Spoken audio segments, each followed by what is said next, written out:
이렇게 내려온 상황에서 상대가 압박을 치면서 박용호를 묶었다는 가정하에 지금 이기재 선수가 그날 경기에서 보면 계속 요 자리에 이렇게 서 있었어요. 그러니까 요 자리에 이렇게 서 있다 보니까 이 길이 막히잖아요. 그래서 그날 계속 얘기했던 것도 이기재 선수가 차라리 김영건이 쫙 치고 나오고 있거나 김민재가 이렇게 들고 나올 때 이 선수가 압박을 몰면 이기재 선수가 토트넘에서 보여주는 것처럼 이렇게 언더래핑을 나가는 거죠. 이렇게 언더래핑을 나가주면 상대편이 끌려올 수밖에 없는 상황이 온다거나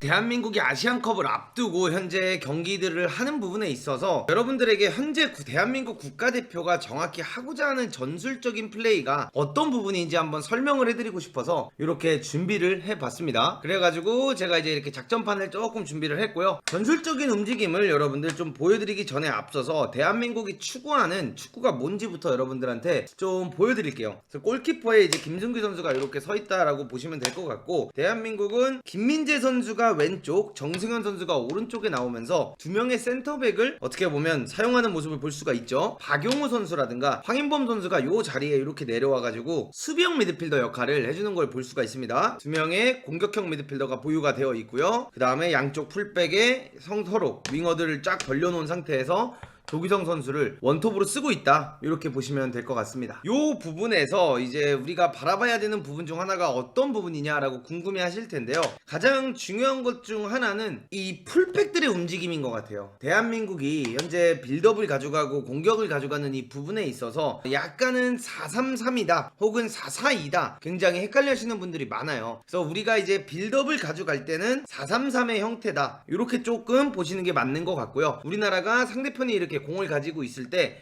전방 압박을 가는 체제에서 플레이를 한다 하면은 손흥민 선수가 올라가면서 투톱을 만들어주고요. 박용우라든가 황인범 선수가 두 명의 미드필더를 만들어주면서 어떻게 보면 윙어들이 살짝 좁혀주고 김민재랑 정승현 선수가 올라가면서 포백을 만들면서 우리가 수비를 할 때는 4-4-2 시스템을 가는 거를 볼 수가 있습니다. 근데 이 4-4-2 시스템을 가지고 갔을 때 장점은 어떻게 보면 상대 중앙 수비수가 공을 이렇게 잡았을 때 조규성이라든가 손흥민을 통해서 빠른 압박을 하면서 상대를 한쪽으로 이렇게 몰아버리는 플레이를 가져갈 수가 있다는 거죠. 근데 이런 식으로 상대를 한쪽으로 몰았을 때 우리가 압박을 치면서 미드필더를 잡아주면서 이렇게 땡겨가면서 압박을 하는 경우를 우리가 볼 수가 있어요. 근데 이 부분에서 가장 중요한 것 중 하나는 우리가 손흥민 선수를 위로 올리잖아요. 그러면서 미드필더의 중원에 한 명이 비기 때문에 이 부분을 우리가 과연 얼마나 잘 커버해낼 수 있을까, 이게 일단 대한민국의 전방 압박 시스템에서 가장 걱정적인 부분 중 하나이고요. 또 한 가지는 만약에 공이 한쪽으로 이렇게 갔을 때 여러분들 우리가 압박을 시도하잖아요. 이렇게 압박을 시도했을 때 현재 대한민국 스쿼드에 보여지는 아쉬운 부분들은 바로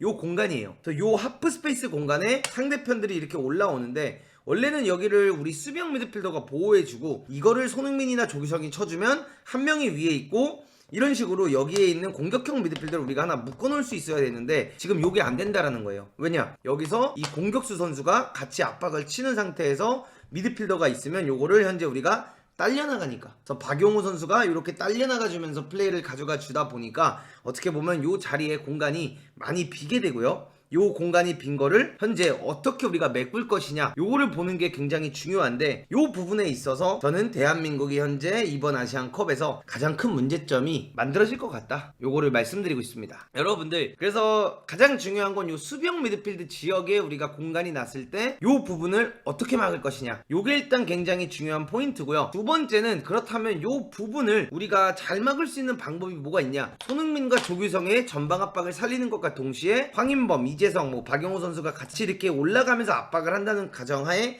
이 공간을 막을 수 있는 방법은 단 한 가지입니다. 이강인 선수가 우측에서 뛰고 있을 때 어떻게 보면 같이 올라가면서 이렇게 세 명에서 압박을 치는 느낌을 주기보다는 이강인 선수가 우측에서 여기 아무리 좌측백이 올라오고 있다라고 해도 이 선수를 버리면서 볼이 여기서 이렇게 전개가 됐을 때 이강인 선수가 오히려 안으로 들어가 주는 겁니다. 그래서 이강인이 여기서 이 선수를 계속 견제한다거나 아니면 같이 몰아준다던가 요런 역할을 해주기보다는 이강인이 안으로 이렇게 들어가 주면서 요 선수를 잡아주고요. 그러면서 박용우 선수가 됐든 황인범 선수가 됐든 이재성 선수가 됐든 요 한 명의 선수가 그냥 내려오면서 커버 플레이를 탈 수 있게끔 만들어주는 게 우리나라가 요 공간을 상대편에게 많이 안 줄 수 있는 방법이다. 그래서 우리가 가장 문제점은 요 가운데 지역에 빵꾸가 현재 많이 난다라는 부분. 근데 요 가운데 부분을 빵꾸 나는 거를 메꾸기 위해서는 이강인 선수가 안으로 들어오고 황인범과 박용호가 이렇게 올라가서 치는 경우도 있을 수 있겠지만, 이렇게 둘이 올라가고 이강인이 여기서 이렇게 내려온다 라고 했을 때는 이강인 선수가 뛰어야 되는 반경이 너무 많아져요.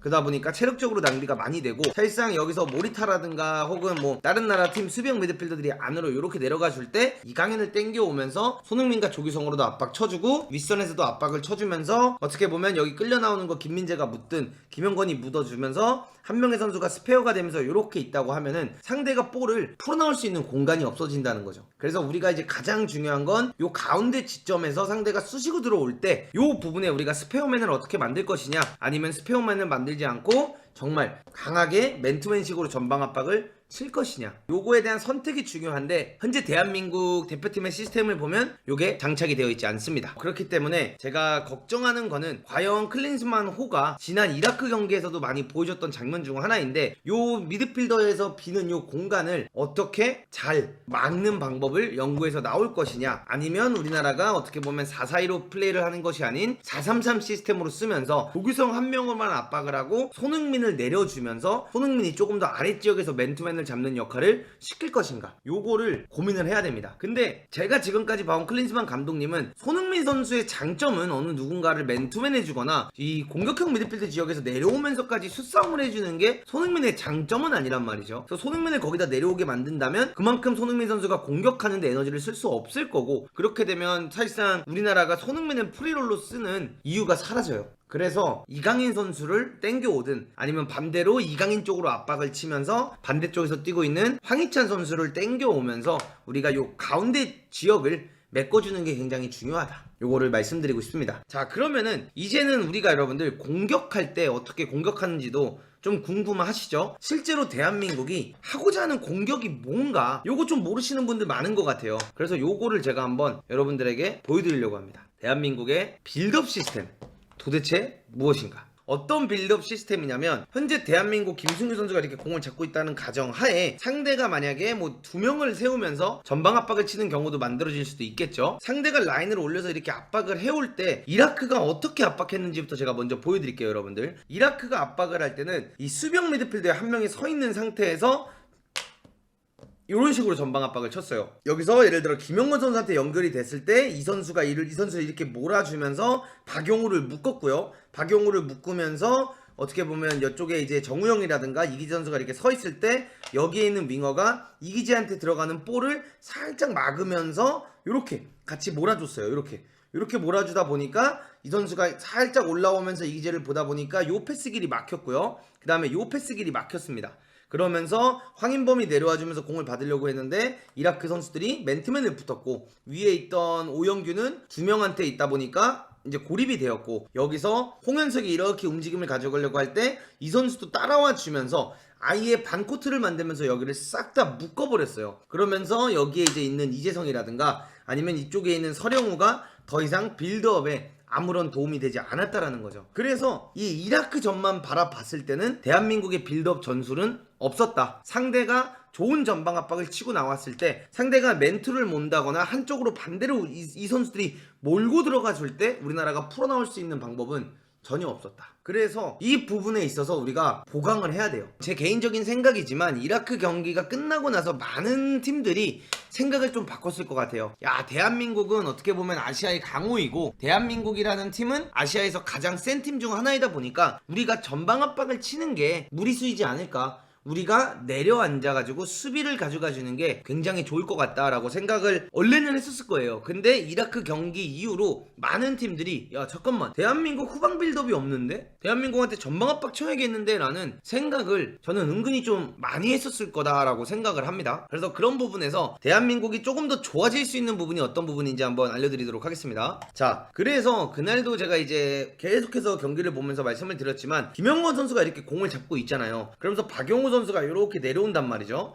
이렇게 내려온 상황에서 상대가 압박을 치면서 박용호를 묶었다는 가정하에 지금 이기재 선수가 그날 경기에서 보면 계속 요 자리에 이렇게 서 있었어요. 그러니까 요 자리에 이렇게 서 있다 보니까 이 길이 막히잖아요. 그래서 그날 계속 얘기했던 것도 이기재 선수가 차라리 김영건이 쫙 치고 나오고 있거나 김민재가 이렇게 들고 나올 때 이 선수가 압박을 몰면 이기재 선수가 토트넘에서 보여주는 것처럼 이렇게 언더래핑을 나가는 거죠. 이렇게 언더래핑을 나가주면 상대편이 끌려올 수밖에 없는 상황이 온다거나 아니면 이 선수가 이렇게 안으로 들어가는 시점에서 결정을 하는 순간이 옵니다. 본인이 따라간다든가 아니면 본인이 공 쪽으로 끌려가는 선택을 할 수밖에 없게 되는 거예요. 그럼 이기재가 여기서 쭉 띄워주면서 이 선수를 끌고 가주고 이 선수가 따라왔다면 다행이지만 안 따라와서 몰아주는 상황이 된다면 반대로 여기에 이제 공간이 열릴 수밖에 없는 거죠. 그럼 여기 이제 이 공간이 열리는 부분에서 황인범을 준다든가 박용호를 주는 플레이를 가져가는 게 아니라 여기서 김민재나 어떻게 보면은 김영건 선수로 여기 내려오는 정우영을 보고 먹이는 거고 이렇게 먹였을 때 이 선수가 돌아설 수 있고요. 돌아섰을 때는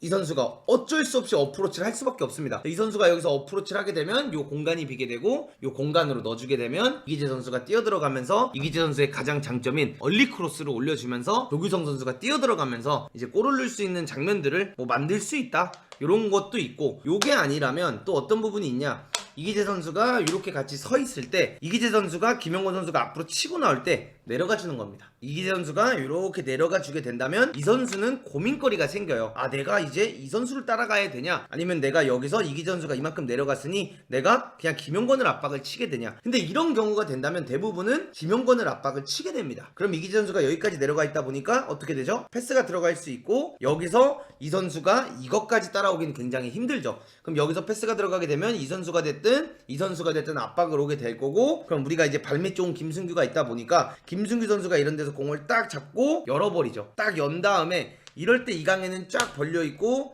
여기에 이제 뭐 예를 들어 서령우가 있고 손흥민 선수가 이런 자리에 이제 있다는 가정을 했을 때 요럴 때 바로 쫙 벌려주면서 상대를 끌어내리고 여기서 서령우가 안으로 쭉 들어가주면서 상대를 끌어줬을 때 김승규로부터 이강인에게 먹이는 패스. 그럼 이강인이 여기서 공을 받고 돌아서고 안으로 들어가면서 뛰어들어가는 손흥민을 보고 넣어주는 전진 패스가 나와야 된다. 그래서 우리나라가 지금 빌드업을 할 때 보면 이제 가장 중요한 부분이 어떻게 우리나라가 이 풀백들을 빌드업할 때 잘 활용을 할 것인지 요게 이번 아시안컵에서 빌드업을 할 때는 가장 중요한 포인트가 될 것 같다. 허나 이런 부분에서 대한민국이 아직까지는 빌드업적인 부분이 잡혀있지 않다. 그러니까 이게 어떻게 보면 벤투 감독님이 오시면서 이런 후방 빌드업에 대한 체계를 만들어 놨었어요. 4년 동안 축구를 하면서 4년 동안 계속 선수들이랑 후방 빌드업을 하면서 이 뒤에서부터 풀어나가는 이런 우리만의 시스템이 완성이 되어 있었죠. 그래서 왼쪽에서 조금 플레이하다가 반대쪽에 이용 나간다든가 반대쪽에서 나가는 오른쪽 풀백 보고 매기면 거기서 크로스 올라가는 플레이라든가 이런 플레이들이 자리가 잡혀 있었었는데 지금은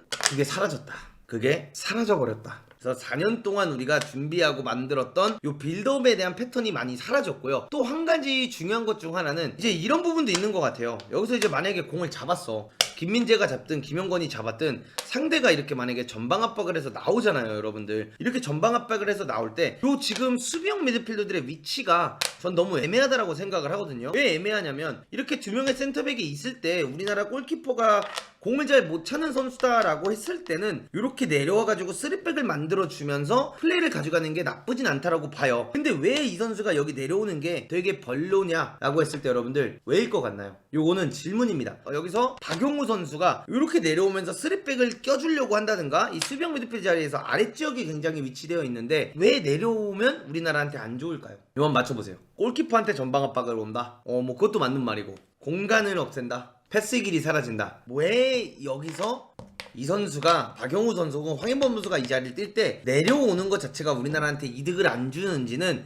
간단합니다. 공격형 미드필더 중 한 명이 손흥민이기 때문이에요. 손흥민 선수가 요 윗지역에 있고 조규성이랑 요 윗지역에서 싸움을 가져가면서 이런 킥을 때렸을 때 조규성 머리 맞고 뛰는 걸 손흥민이 뛰어들어가면서 플레이를 가져간다던가 아니면은 요런 지역에서 손흥민 선수가 공을 받아서 돌아선 다음에 이거를 이강인에게 뿌려주고 뛰어들어간다든가 요런 플레이가 나왔을 때 손흥민의 공미 카드가 매력적인 거지. 박용우 선수가 이렇게 내려가게 되잖아요. 결국 요 미드필드 싸움이 우리가 안 돼요. 그럼 이 미드필드 싸움을 하기 위해선 누가 내려와야 되냐? 손흥민이 여기까지 내려와야 되는 겁니다. 그럼 손흥민이 여기까지 내려온다는 건 결국에는 상대편 골대에서 손흥민이 멀어지는 거고, 여기에서 공이 돈다고 했을 때 아무리 손흥민이 여기서 공을 잡는다고 해서 아무런 이점을 만들어낼 수 없다라는 거죠. 그렇기 때문에 우리 수비형 미드필더가 자꾸 요 센터백 둘 사이에 끼로 내려오는 움직임이라든가 아니면 여기까지 내려와가지고 요 공을 받으려고 하는 움직임을 만들면 안 돼요. 이렇게 만들면 안 되고, 손흥민 선수가 윗선에 있고 조규성 선수가 윗선에 있으면 상대편 센터백 둘은 무서워서 나올 수가 없어요, 여러분들. 그러면은 여기서 이제 중요한 게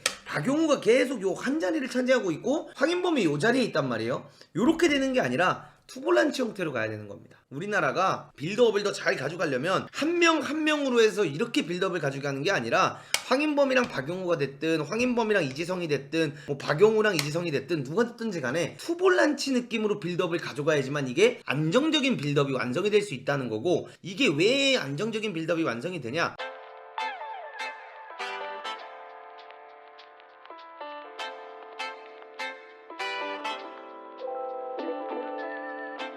Artlist.io